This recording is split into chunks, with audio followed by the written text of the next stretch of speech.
强调小国尤其需要多边主义。他批评保护主义危害各国利益，多次提到互利共赢。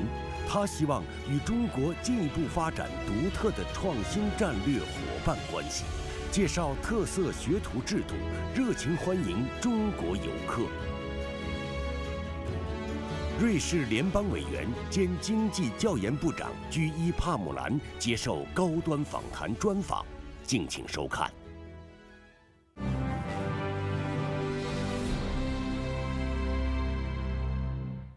关注国际焦点，洞察世界风云。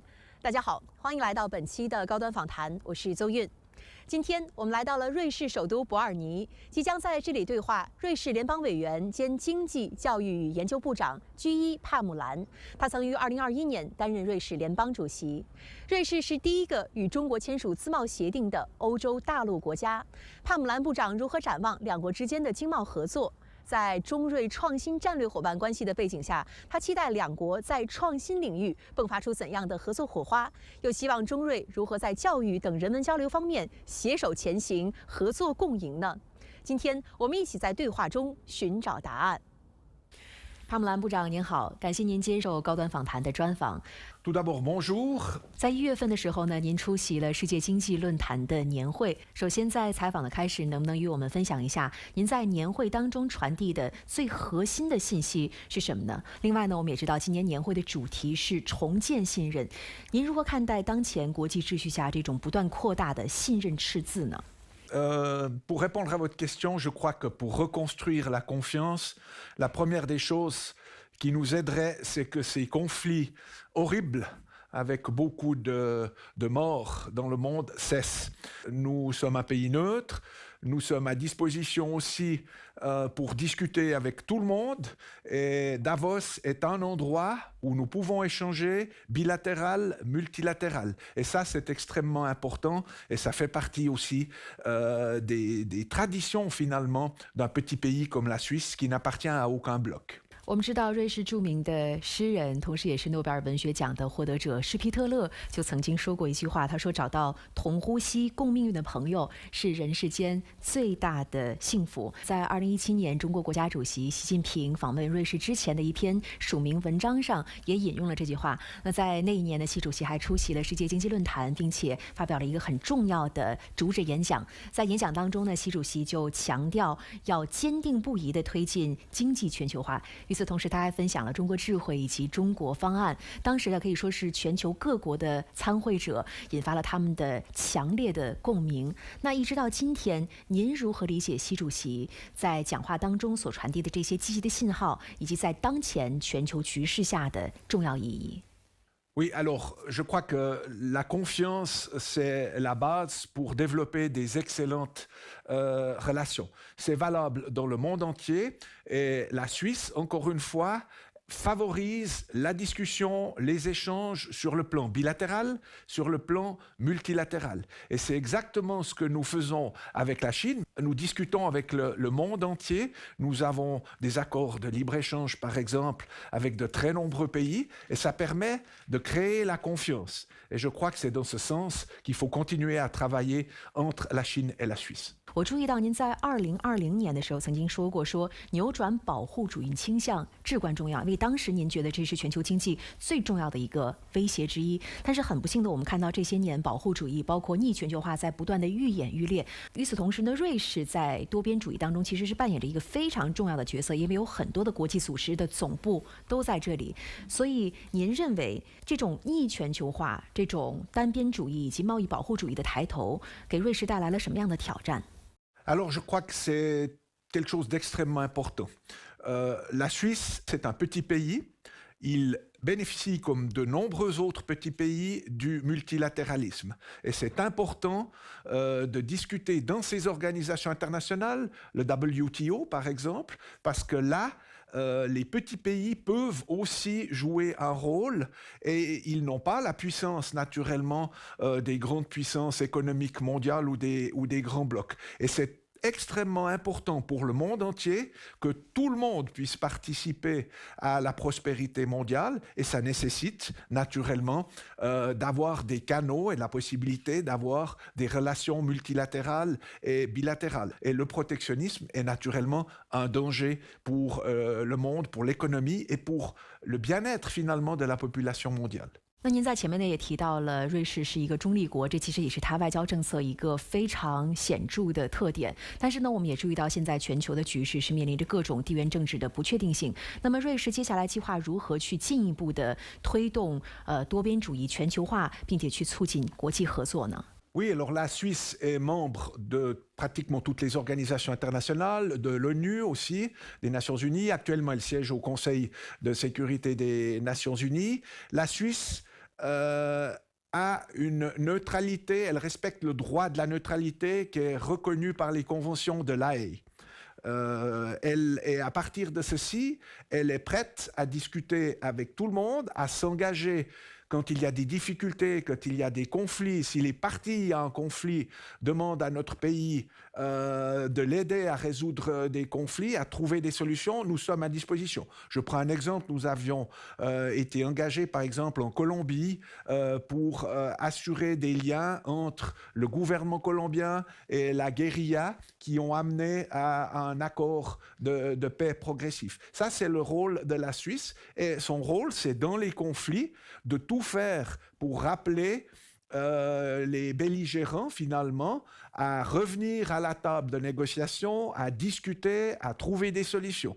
La Suisse, elle offre ses bons offices, elle est neutre et c'est un atout.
开花结果。部长先生，我们再来谈一下中国和瑞士的双边关系。我们知道，中国与瑞士的双边关系其实开创了很多个第一，比如说，瑞士是最早承认并且同中华人民共和国建交的西方国家之一。与此同时呢，瑞士还是第一个同中国签署自贸协定的欧洲大陆国家。那这也是为什么呢？会有很多人用开拓精神来去概括双边关系发展的一个很显著的特点。您认为接下来两国应该如何去进一步的推进合作与发展，来去创造更多个第一呢？ Oui, alors c'est ce qu'on appelle peut-être l'esprit pionnier. Au début, effectivement, nous avons depuis 70 ans maintenant, plus de 70 ans, d'excellentes relations avec la République populaire de Chine. La première entreprise qui a créé joint venture, c'était Schindler dans les années 1980. Nous avons eu différentes étapes de développement et vous avez parlé de l'accord de libre-échange de 2014. Cette année, ça fera 10 ans que nous avons cet accord de libre-échange et je pense qu'il y a un potentiel encore qui n'est pas exploité, qu'on peut améliorer dans l'intérêt des deux pays. Et depuis 2017, nous avons des discussions exploratoires entre la Chine et la Suisse pour identifier les secteurs, les dossiers communs qui pourraient être améliorés. Après, nous verrons quelle est la marge de manœuvre dans chaque secteur pour les deux parties. Et puis, nous verrons si nous pouvons préparer un mandat de négociation pour rafraîchir cet accord de libre-échange, toujours dans une perspective win-win, gagnant-gagnant pour les deux pays. 您刚刚提到了双赢，同时您也说，2024年，也就是今年是两国自贸协定生效10周年。而且呢，我很高兴看到，在过去的这些年，两国的经贸合作其实是取得了很多很多的进展。比如说，在两国刚刚建交的时候，当时双边的贸易额只有差不多600万美元，但是到了2022年，这个数字已经突破了500亿美元，这是一个很大的突破。那么接下来对于自贸协定进一步的全面升级，您有怎样的展望？那另外呢，您认为两国的经贸合作还可以在哪些领域去走深走实？ Oui, alors je pense qu'il y a encore une marge de manœuvre. On a déjà fait beaucoup. Et c'est vrai que ça a apporté cet accord de libre-échange, par exemple, de la sécurité juridique, un cadre pour les businessmen. Ça couvre différents secteurs. Nous pouvons amener de l'expertise dans un secteur. La Chine a aussi beaucoup d'atouts high-tech. Avec le développement des nouvelles technologies, de l'intelligence artificielle et de la digitalisation, ce sont des nouveaux défis que nous affrontons. Le monde a énormément changé. Et rien que pour cela, je pense que de discuter et de voir comment est-ce qu'on peut encore améliorer la situation, c'est une excellente chose. 在2019年的时候呢，中国和瑞士签署了一带一路谅解备忘录，着眼于第三方市场开展合作。您如何理解共建一带一路的意义？与此同时，您认为瑞士在当中可以扮演什么样的角色？ Alors je crois que c'est une initiative extrêmement importante. La Suisse, vous le savez, est aussi membre fondatrice de l'AIIB, la Banque asiatique d'investissement. Et cette banque, elle fait partie des banques multilatérales de développement, de l'architecture financière mondiale. Et à travers cette banque, on peut favoriser des investissements dans les pays qui sont conformes à cette initiative de la route de la soie. Je prends un exemple. La Suisse, par exemple, est prête à investir dans un projet pour améliorer l'accès à l'eau en Ouzbékistan. Et c'est par le biais de l'AIIB qu'on pourra faire ceci. Mais ça va dans le sens de cette initiative des routes de la soie. Et c'est aussi une perspective gagnant-gagnant. 两国在金融领域的合作，您有什么样的展望吗？ Alors, je suis toujours optimiste. Je suis quelqu'un de pragmatique aussi. Je sais que tout n'est pas facile. Chacun défend des intérêts particuliers. Vous n'avez jamais un accord ou une coopération si il y a une partie qui perd et une partie qui gagne. Ça doit toujours être équilibré. Le plateau. Et je pense que jusqu'ici, la Chine et la Suisse, avec les accords, ont pu chacun tirer des bénéfices. La preuve, vous l'avez dit, c'est les investissements qui ont été faits de la Chine en Suisse et de la Suisse en Chine. C'est les coopérations sur le plan économique, sur le plan scientifique aussi, sur le plan de la formation professionnelle. Et je suis persuadé que si on arrive à améliorer encore cet accord de libre-échange et peut-être les dialogues que nous avons dans différents secteurs, parce que nous avons 30 dialogues environ que nous menons dans différents secteurs, alors les perspectives sont réjouissantes. 那提到瑞士啊，可能很多的中国观众呢，他们都会想到钟表业，想到军刀。我们听说一把军刀，它的制作工艺可能是有几百道工序，而可能恰恰是这种工匠精神，成为了瑞士不管在精密制造业的领先以及创新优势方面的一个很重要的根基。在2016年，瑞士成为了中国第一个创新战略伙伴关系国。您期待两国在创新领域的合作，接下来碰撞出什么样的火花呢？ Alors nous avons déjà beaucoup de coopération. Nous avons par exemple un Memorandum of Understanding avec le ministre chinois de la formation et de la recherche, sauf erreur. Et au travers de ce canal, nous avons des contacts très poussés qui sont réguliers. La dernière rencontre, nous avons un comité conjoint dans lequel nous discutons des différentes options, où c'est qu'on peut améliorer la situation, etc., etc. Après, il y a eu naturellement le Covid, on a eu moins de contacts, mais je pense que l'heure est venue maintenant de reprendre et de réapprofondir encore ces discussions à ce niveau. Et je crois qu'il est prévu de se rencontrer cette fois en Chine durant l'année qui vient. Je crois que ce qu'il faut vraiment faire maintenant, et la Chine a d'énormes atouts aussi. Vous avez parlé de la technologie suisse. La Chine est très forte aussi au niveau d'une base technologique. Donc il y a les conditions qui sont réunies pour que nous puissions ensemble trouver des points communs et avancer dans l'intérêt des deux pays. Encore une fois, l'évolution technologique est tellement rapide que ce genre de rencontre ou de discussion, pour moi, est essentiel. 您刚刚提到了中国和瑞士在教育领域也是很重要的合作的伙伴。那我们知道，其实职业教育在瑞士有着很悠久的历史，而且呢还有很独特的一个体系，是叫双元制。能不能给我们介绍一下这个体系它的一些独特的特点？那现在呢，其实职业教育在中国也受到了越来越多的关注。您认为两国在这个领域可以展开哪些具体的合作呢？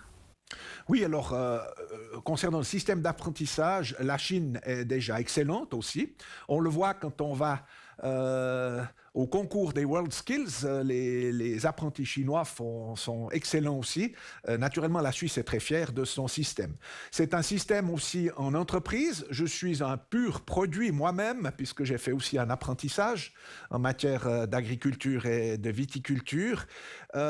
L'important du système d'apprentissage, c'est que les entreprises, l'économie privée participent, soient partie prenante. Il faut qu'on soit motivé. En Suisse, nous avons le niveau de la Confédération, c'est le niveau suisse. Après, nous avons les cantons et puis nous avons ce qu'on appelle les partenaires sociaux, c'est-à-dire les employeurs et les syndicats qui doivent être motivés. Et puis après, il faut former les professeurs, il faut qu'il y ait une motivation.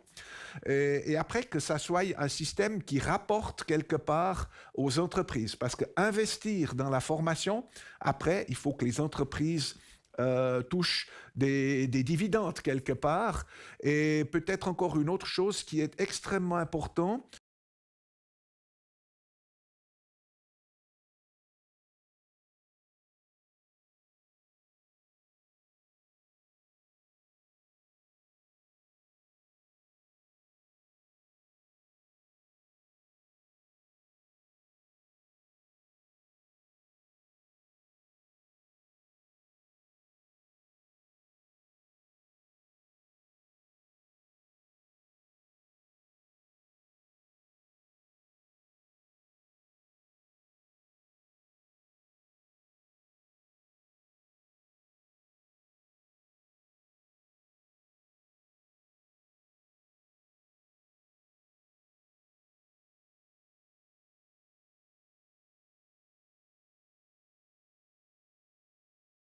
很多年啊，您经营着自己的葡萄酒的庄园，而且呢还种植葡萄。我在一篇文章当中呢就读到了您曾经将种植葡萄和全球治理做了一个很有趣的类比。您说在种葡萄的时候啊，比如说遇到冰雹或者是霜冻，那这些葡萄种植主呢，他们一般都会团结起来，会抱团取暖，并且向保险去寻求帮助啊等等。同样的道理，当一个国家或者是一个地区遇到一些问题的时候，也应该去携手合作，团结起来。所以我们也很好奇，这么多年葡萄种植的经历，为您的政治生涯带来了怎样独特的视角和思考呢？ Oui, alors mon expérience professionnelle m'a aidé aussi à savoir prendre des décisions. Il y a des éléments, et vous avez parlé de la grêle en matière d'agriculture et de viticulture, vous devez savoir vous protéger. On ne peut pas se protéger systématiquement contre les éléments naturels, mais on peut s'assurer. On peut prendre des précautions. Sur le plan des relations internationales, puisque vous faites le lien, la Suisse est un pays neutre. Elle cherche à diversifier ses contacts avec de nombreux pays, puisqu'elle est tournée avant tout vers l'exportation. Et pour cela, il faut aussi une certaine assurance, une certaine sécurité du droit. Et la Suisse y est très attachée, c'est le multilatéralisme, mais c'est aussi la base de la confiance. Et s'il n'y a pas cette confiance, vous n'aurez pas d'investissement, ça c'est très clair. 在种植葡萄的时候啊，对您来说最难的事是什么？那现在作为经济部长，对您来说最大的挑战又是什么呢？ Comme vigneron ou paysan, il y a les aléas de la nature, c'est la difficulté, ça vous maîtrisez pas. Il y a les marchés. Le prix des produits, si tout à coup vous avez un marché qui ne va pas bien, vous avez le prix de vos produits qui baisse. Donc vous pouvez avoir des périodes favorables et des périodes moins favorables. C'est la difficulté. Comme ministre de l'économie, je dois essayer de faire que les conditions cadres dans mon pays soit favorable pour l'économie. Nous prenons un cadre fiscal, financier, formation. Nous investissons beaucoup dans la formation professionnelle, dans les hautes écoles, dans la recherche. C'est ça qui est la base qui permet à l'économie de se développer et d'avoir des bonnes conditions. Quand vous voyez l'évolution maintenant, et c'est une autre difficulté du ministre, quand vous voyez l'évolution foudroyante des nouvelles technologies, quelle va être demain la bonne technologie? Et c'est pour ça que l'important, c'est de créer des conditions cadres en matière de formation pour que les gens puissent se former tout au long de leur vie, le lifelong learning. Ça, c'est extrêmement important. Il y a 15 ans, nous faisions un plan pour la formation des apprentis. On savait que tous les 10 ans, 15 ans, on révisait le plan. Maintenant, vous préparez ceci avec les cantons chez nous, avec les organisations du monde du travail. Et après 3, 4 ans, 5 ans, intelligence artificielle, digitalisation, vous voyez que ça va tellement vite que vous devez vous adapter. Et ça, c'est un défi, pas seulement pour la Suisse, mais pour le monde entier. 您刚刚在回答当中多次提到了高科技领域的合作、高科技的发展，特别是人工智能。那您认为在人工智能发展的过程当中，我们应该格外去关注哪些因素？另外，在这个领域，您期待看到中国与瑞士去展开什么样的合作呢？ Alors ça, c'est des choses qui doivent se discuter entre les différents pays. L'intelligence artificielle, elle a des potentiels d'améliorer, d'accélérer peut-être certains secteurs, mais elle a aussi des risques. Quels sont les risques? Comment est-ce qu'on peut mal utiliser l'intelligence artificielle, peut-être contre les citoyens? Ça, c'est quelque chose auquel il faut veiller. En Suisse, on est extrêmement sensible à ces aspects-là. Il y a aussi une crainte, c'est qu'avec l'intelligence artificielle, certaines professions vont perdre de leur importance, vont peut-être disparaître parce qu'on va remplacer des tâches qu'on répète régulièrement. Comment est-ce que les personnes qui peut-être pourraient perdre leur emploi, comment est-ce qu'on fait avec eux, avec elles, avec ces personnes, pour les assurer qu'elles vont pouvoir être formées peut-être dans un autre secteur? Ça, ce sont des nouvelles questions auxquelles il faut prendre un soin particulier, parce que c'est une inquiétude réelle, en tout cas en Suisse, mais je pense aussi dans les pays du monde entier, et ça pourrait être extrêmement dangereux pour la stabilité générale si on ne fait pas extrêmement attention. D'où l'importance de la formation continue, régulière dans tous les secteurs. 部长先生，我们知道瑞士有一个别称叫世界花园，因为这里有着非常壮美的自然的景观，特别是像少女峰啊、马特洪峰都深受中国游客的喜爱。那现在呢，冬天到了，瑞士再一次成为了冰雪旅游的一个很热门的目的地。您会为那些想要来瑞士旅游的中国的游客推荐哪些打卡地呢？ Alors, les touristes chinois et les citoyens chinois sont toujours les bienvenus en Suisse, que ça soit à la montagne, en plaine, en Suisse allemande, en Suisse romande. Cette année, les conditions sont extrêmement bonnes et je crois que Suisse Tourisme, qui a des agences à Beijing, à Shanghai, à Hong Kong, est à disposition pour donner des renseignements. Au nom de la population suisse, je peux vous dire que nous accueillons très volontiers tous les touristes chinois qui aimeraient visiter notre pays. 在您多年的工作经历当中啊，其实您与中国的政府部门以及企业的代表有过很多的交流和深入的合作。您如何看待中国独特的发展模式以及中国式现代化？ Je suis allé une fois en Chine, j'étais ministre de la Défense, j'ai été extrêmement bien accueilli et les contacts que j'ai régulièrement avec l'ambassade ou avec des ministres chinois se passent toujours extrêmement bien. Je suis impressionné aussi par l'évolution technologique qui se passe en Chine.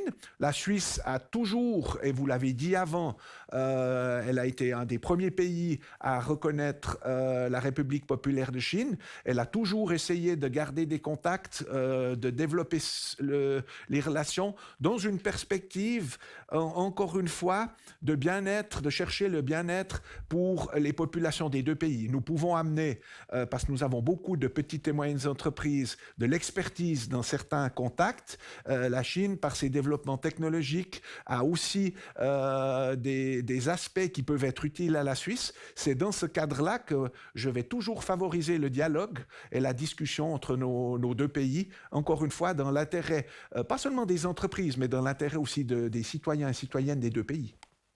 部长先生，我们还注意到，在2023年的最后一天，您在社交媒体上呢引用了马克·吐温的一句话：“取得进展的秘诀就是开始的 secret of getting ahead is getting started。”而且呢，您当时还用了3个关键词是勇敢、进取和创新，来表达对于瑞士新一年发展的一个愿景。首先，能不能与我们分享一下当时为什么会选择这样的一句名言？您个人的在2024年的新年愿景又是什么呢？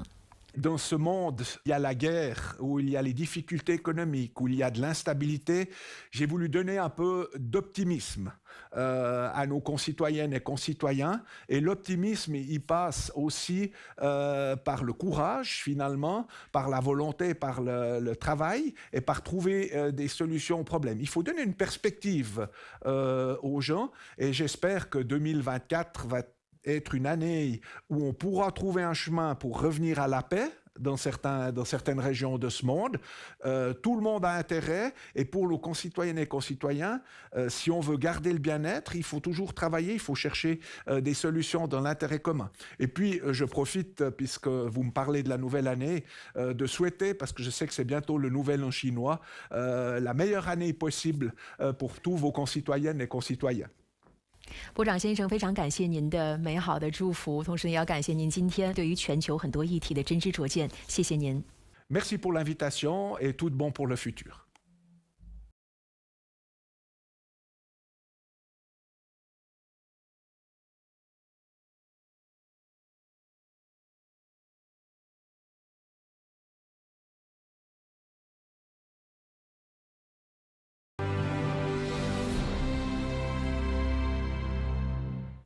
平等相待，敢为人先”是中瑞两国关系的重要特点。